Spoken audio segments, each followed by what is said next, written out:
So yun So kamusta po mga ka-Streetwise? Ako po si Takero Miyamoto at welcome po sa aking munting channel.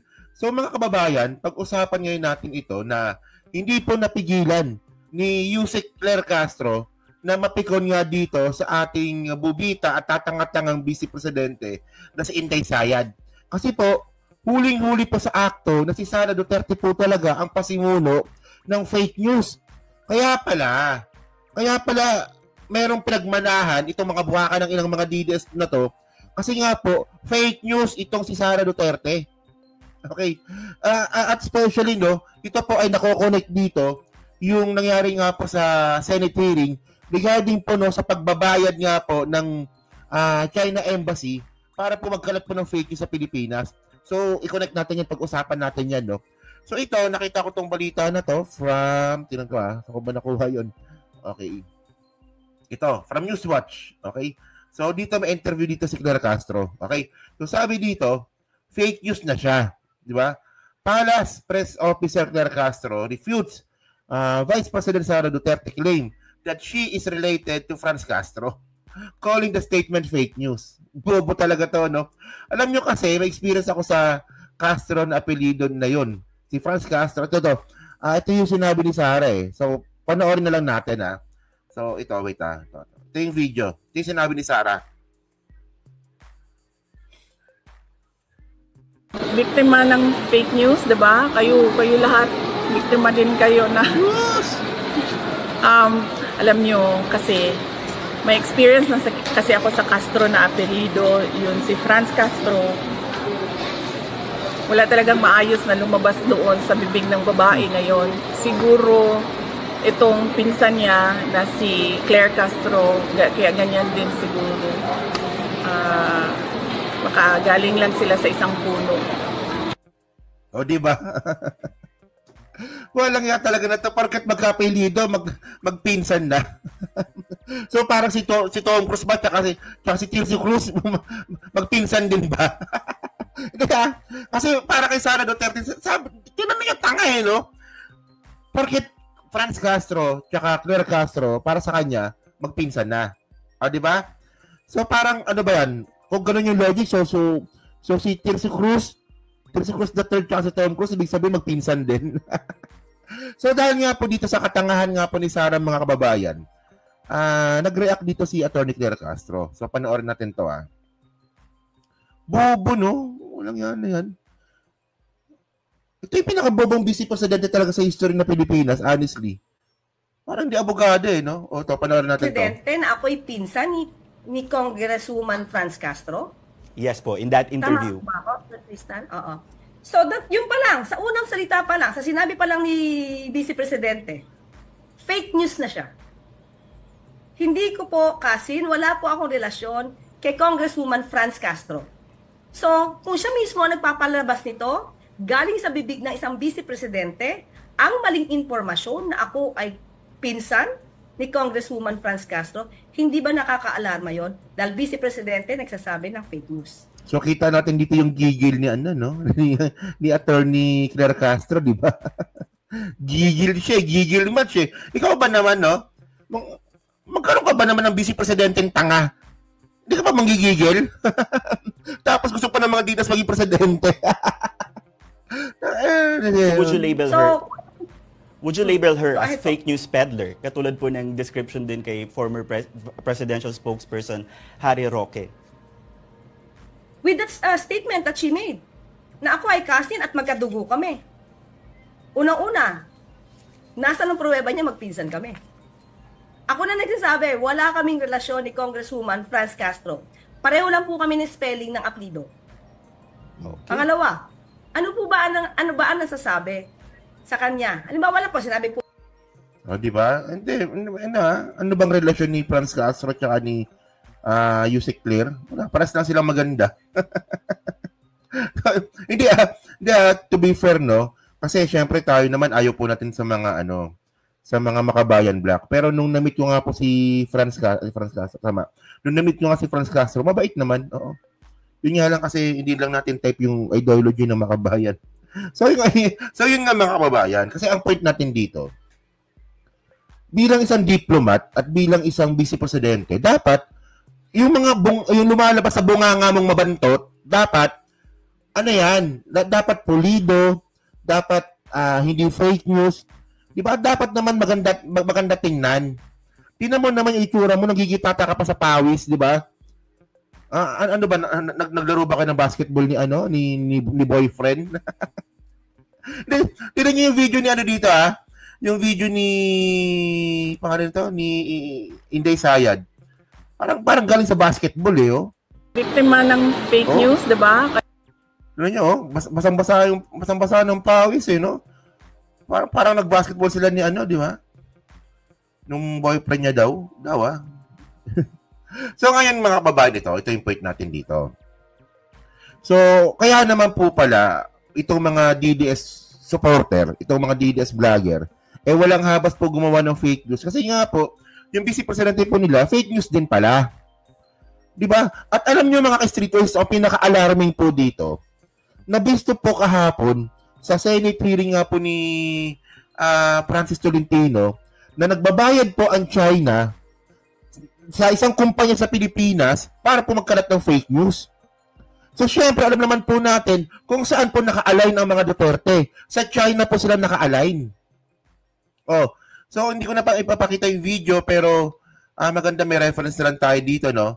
Ito, galing itong isang balita to. Ito, galing tong Philstar. Okay? So, Chinese Embassy ito, Tandaan nyo, Chinese Embassy, ito po yung pinupuntahan palagi ni Inday Sayad. Tapos tuwing nagsasalita nga po itong si Inday Sayad ng Chinese Mandarin, lagi niya binabanggit si Xi Jinping at si Wang Zilian. Si Wang Zilian po, siya po yung yung ambassador po ng Chinese Embassy. Kaibigan po ni Sara Duterte ang Chinese Embassy, mga kababayan. Kasi binabanggit ni Sara lagi yan Yung Xi Jinping, Wang Zilian, di ba? Naalala niyo yun? So, Chinese Embassy top Makati PR firm to push pro-Beijing narrative in Philippines. Sabi yan ni Francis Tolentino. At syempre, hindi lang to basta-basta paratang ni Tolentino. Meron siya ditong ebidensya. So, ito nga po yung parte ng dokumento. So, ang pangalan pala ng kumpanya, Infinitus Marketing Solution. Grabe, no? So, isa nga po dito sa mga gagawin nila, no? The provider dedicated keyboard warriors play a vital role in the overall effectiveness of the issue management project. So, propaganda. Walang yan naman itong kumpanya na itong mga kababayan, tumatanggap po ng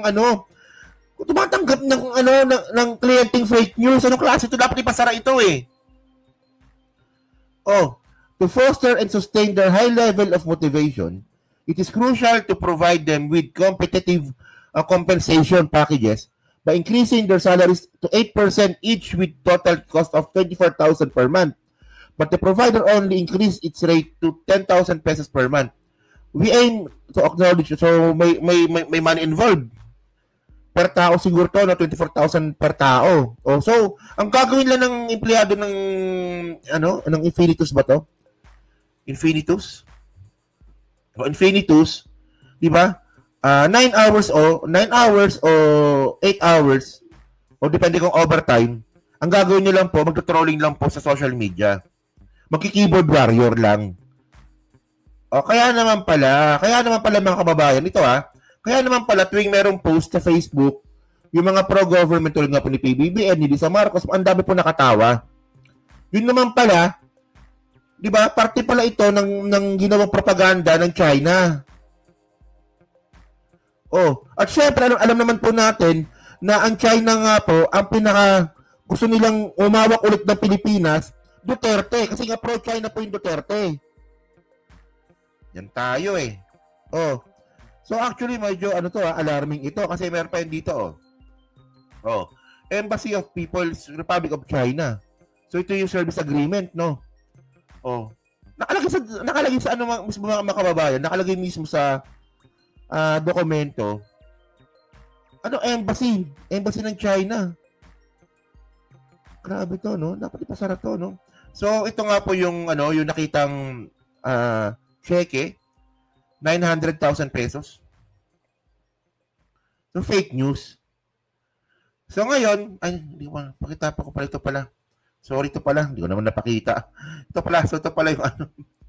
Yan. Ito yung ano, ito yung dokumento na, Embassy of the People's Republic of China. So, dokumento ito, mga kababayan, na ebidensya po ito. At ito po yung ano, yung sinasabi ko kaninang cheque. Okay. So, fake news nga, mga kababayan. So, kaya pala nagkalat po ang fake news po dito sa Pilipinas, kagagawan po ng China. O, di ba? So, tapos, alam naman po natin na ang China, di ba, ang bata-bata nila, Duterte.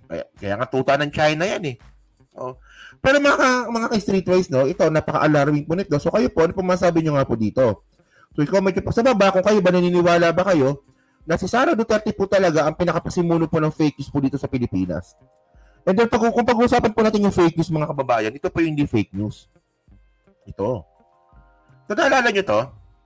Ito, ano to meron tong ebidensya, meron tong testimonial evidence, no? Okay, VP Sara ordered her to release confidential fund to Colonel, says OVP executive. Oh. So, ito si Gina Acosta. Diba? Siya yung disbursement officer ni Sara. No, yung nagsakit-sakitan. So sabi dito, no, special disbursing officer Gina Acosta of the OVP said VP Sara Duterte to give to go signal for her turnover of 125 million confidential funds in 2022 to a military officer. So ngayon malinaw na, no, Acosta made the testimony during the ongoing House panel of inquiry on the budget. So mga kababayan, no, kasi gusto ko lang itong i-connect, kasi kung si Sara Duterte po ay pasimuno ng fake news, ito po, hindi po ito fake news. Diba? Kasi ito mga bobong mga didas, mga kababayan, ang dali po nila maniwala sa fake news kung galing lang po ito sa internet. Pero ito po, galing po itong Senate hearing, galing po itong congressional hearing, at meron testigo.